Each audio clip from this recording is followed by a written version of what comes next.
Hello everyone, welcome to my another blog. আজ আমি সরসোনা থেকে ফিরছি আমার বাড়ির ওখানে আজকে একটা ব্রাইডাল কাজ আছে। সেই কাজটা আজকে সেরে আমি আবার কালকে ফিরবো সরসোনা।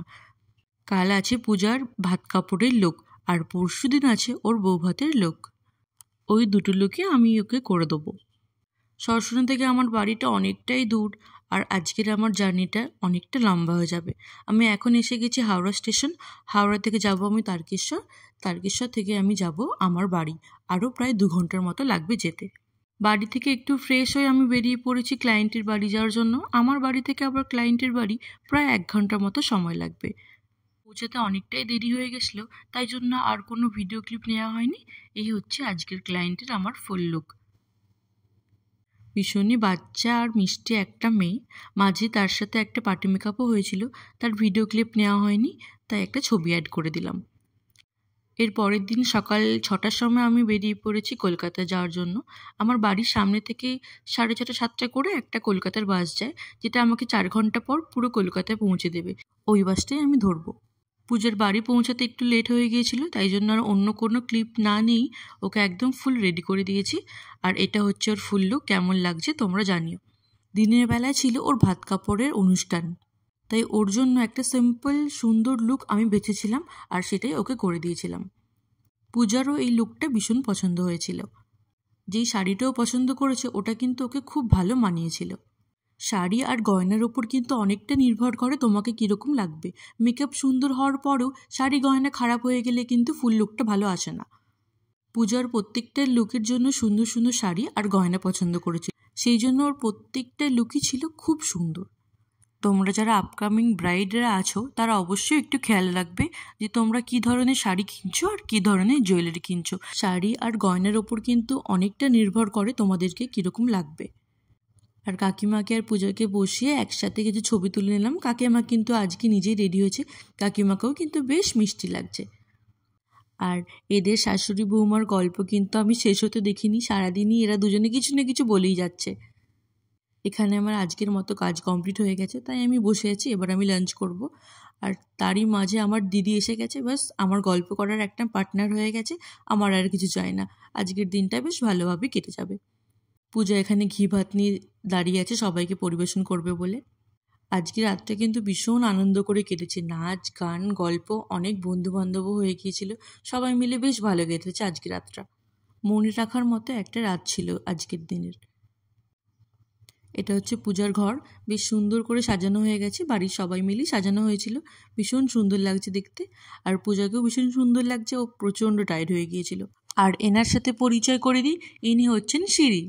আমার খুব ভয় লাগছিল প্রথম থেকে, আমি একদম কাছে যাইনি, কিন্তু শেষের দিকে একটু মাথায় হাত বুলিয়ে দিচ্ছিলাম। আমাকে আর অ্যাটাক করেনি, ওটাই আমার ভালো লেগেছে। খুব কিউট ছিল আমাদের সিঁড়ি। এটা হচ্ছে বৌভাতের দিন সকালবেলার ভিডিও। আমি একটু ফুল আনতে বেহালা বাজার চলে গিয়েছিলাম। পূজা একাই দেখছি বেশ সুন্দর করে শাড়ি পরে নিয়েছে। আর এটা হচ্ছে আজকে রিসেপশন ভেন্যু। এখানেই পূজার অনুষ্ঠানটা আজকে হবে রাতে। দুপুরে লাঞ্চ করতে আমরা সবাই আজকে এখানেই এসেছিলাম। এই যে এই ফুলগুলো আমি বেহালা থেকে নিয়ে এসেছি। একদম আমার মনের মতো হয়েছে, যেরকম আমি চেয়েছিলাম। পূজার শাড়ির সাথে একদম ম্যাচিং। আমি আগে এসে গিয়ে সব কিছু একদম রেডি করে রেখে দিয়েছি। পূজা আসছে আমার পিছনেই। পূজার সাথে সাথে আরও 2-3টে পার্টি মেকআপ আছে। অনেকটা চাপ আছে আজকে। আমি ভীষণভাবে এখানে ক্লান্ত হয়ে পড়েছি। পরপর 3-4 দিন অনেকটা আমার জার্নি হয়ে যাচ্ছে। আজকে সাজানোটা হয়ে গেলেই ব্যাস আমার মোটামুটি কাজ কমপ্লিট হয়ে যাবে। একটাও before after look video clip আমার কিছু নেওয়াই হয়নি। পূজাই আমাকে মনে করে দিল, মৌলিদি তুমি তো একটাও ক্লিপ নাওনি, আগে ক্লিপ নাও। মেকআপ এখানে মোটামুটি কমপ্লিট হয়ে গেছে। এবার হেয়ারটা করলে ওর পুরো লুকটা কমপ্লিট হয়ে যাবে। হেয়ারটা একটু ডিফিকাল্ট করতে, অনেকটা টাইম লেগেছে। পূজার শাড়িটার ছিল ডুয়েল টোনের ওপরে, সামনের থেকে লাইট পড়তে খুব সুন্দর লাগছিল। আর এই হলো পূজার আফটার লুক। কেমন লাগছে তোমরা অবশ্যই কমেন্ট করে জানাবে। সামনে থেকে দেখতে পূজাকে ভীষণ মিষ্টি লাগছিল এই দিন। ফুল, শাড়ি, গয়না, চুল, হেয়ারস্টাইল, মেকআপ সব কিছু একদম পারফেক্ট ছিল ওই দিন। আজকে পেয়ে গেছি আমাদের সানিদাকে। সানিদাও এখানেই রেডি হচ্ছিল। সানিদা মেকআপ করেনি, সানিদা এমনি হ্যান্ডসাম, ওকে এমনিই ভাল লাগছিল। দুজনে রেডি হয়ে একসাথে চলে গেল ভেন্যুতে। তারপরে এই একটা পার্টি মেকআপ আমি করেছিলাম। এই দিদিভাইকেও খুব মিষ্টি লাগছিল সামনে থেকে দেখতে। এর মাঝেই কাকিমা রেডি হয়ে গিয়েছিল আমার থেকে। আমি ভেন্যুতে গিয়ে কাকিমার ফুল লুকটা একটা ভিডিও ক্লিপ নিয়ে রেখেছিলাম তোমাদের সাথে শেয়ার করব বলে। ভীষণ গরম ছিল ওই দিন। আমি প্রায় 2-3 ঘন্টা পরে গিয়েছিলাম ভেন্যুতে, দেখছি তখন কাকিমার একটু একটু ঘাম দিয়ে দিয়েছে। আর এই হচ্ছে পূজার ফুল অ্যান্ড ফাইনাল লুক। একদম রানীর মতো লাগছিল ওকে দেখতে। আমি ভেন্যুতে গিয়ে পৌঁছেছিলাম রাত্রি 10টায়। তখন মোটামুটি প্রায় খালি হয়ে গিয়েছিল, তাই ভালো করে ধীরে সুস্থে আমি অনেক ভিডিও ফটো নিয়ে রেখেছি, পরে আমি অবশ্যই শেয়ার করব। আর এই যে আমার সাথে পূজার এই একটা মাত্র ছবি আছে। বিয়েবাড়িতে গিয়ে অনেক বন্ধুবান্ধব হয়ে গেছিলো, তার মধ্যে এই দিদি একজন। ভীষণ মিষ্টি একজন। মনেই হচ্ছিল না যে আমরা প্রথমবার মিট করেছি, যেন মনে হচ্ছিল অনেক দিন থেকে আমরা একে অপরকে চিনি। বাকি আরও কিছু বন্ধুবান্ধব হয়েছিল, কিন্তু তাদের সাথে ভিডিও বা ফটো কিছুই নেওয়া হয়নি। আর এই হচ্ছে দাদা, দিদির হাজব্যান্ড, ইনিও খুব ভালো। আর দুজনে ছিল পুরো মেড ফর ইচ আদার। এর পরের দিন সকালে আমি চলে গিয়েছিলাম ব্যারাকপুর।